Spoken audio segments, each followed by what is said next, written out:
Je pense qu'il est important de comprendre l'histoire politique de Maurice pour comprendre le régime constitutionnel actuel. Quand on parle de la séparation de pouvoir, les trois branches de gouvernement doivent être indépendants l'un de l'autre, mais doivent aussi pouvoir agir comme des checks and balances. Je pense qu'en Maurice, on a eu la chance d'avoir un judiciaire indépendant, un judiciaire qui a globalement été un défenseur des droits fondamentaux.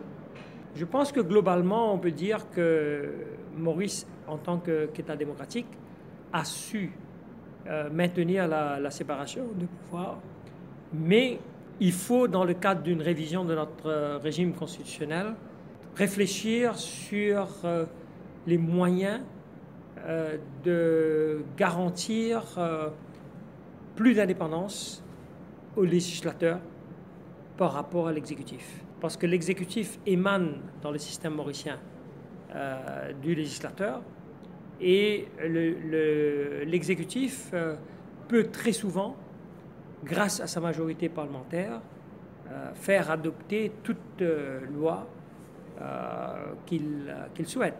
Je pense qu'à l'occasion du 50e anniversaire de l'indépendance, il faudrait commencer un exercice qui nous permette de voir comment la Constitution a fonctionné ou n'a pas fonctionné pendant les 50 dernières années et de voir dans quelle mesure il faudrait perfectionner notre démocratie, il faudrait moderniser notre régime constitutionnel. Notre Constitution qui protège des droits fondamentaux est basée sur la Convention européenne des droits de l'homme qui avait été adoptée en 1950. Donc, depuis, il y a eu une nouvelle génération de droits, par exemple.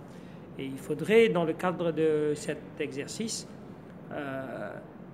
pouvoir mettre à jour notre Constitution, notamment en ce qui concerne la protection des droits fondamentaux, afin d'y inclure cette nouvelle génération de droits.